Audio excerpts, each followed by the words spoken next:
રાજકોટ આજીડેમ પોલીસે ગાંજાના વાવેતરનો કર્યો પર્દાફાશ। અણિયારા ગામની સીમમાં ઢાંઢળી ગામ તરફ જવાના કાચા રસ્તા પર નાથાભાઈ સિંધવના ખેતરમાંથી પોલીસે ઝડપી પાડ્યું ગાંજાનું વાવેતર।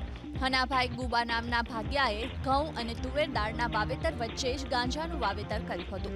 ચોક્કસ બાતમીના આધારે પોલીસે દરોડા પાડીને ભીનો અને સૂકો ગાંજાનો જથ્થો મળી કુલ 64 જેટલા ગાંજાના છોડ જપ્ત કર્યા। પોલીસે સ્થળ પરથી 1,11,70,000થી વધુની કિંમતનો ગાંજાનો જથ્થો જપ્ત કર્યો।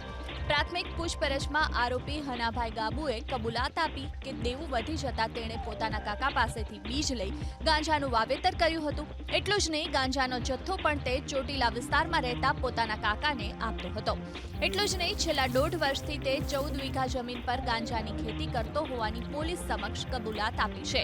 જોકે ખેતર માલિકની કોઈ ભૂમિકા છે કે કેમ તે દિશામાં પોલીસે વધુ તપાસ હાથ ધરી। મહેસાણા જિલ્લાના તરેટી ગામ નજીકથી ઝડપાયો એમડી ડ્રગ્સનો જથ્થો। 318 ગ્રામ એમડી ડ્રગ્સ સાથે સ્ટેટ મોનિટરિંગ સેલની ટીમે રામદેવ પીર મંદિર પાસેથી એક આરોપીને ઝડપી પાડ્યો। આરોપી પાસેથી ઝડપાયેલ એમડી ડ્રગ્સની કિંમત 9.55 લાખ રૂપિયા આંકવામાં આવી છે। તો રિંકેશ પાટીદાર નામના મધ્યપ્રદેશના આરોપીને સ્ટેટ મોનિટરિંગ સેલની ટીમે વોન્ટેડ જાહેર કર્યો છે।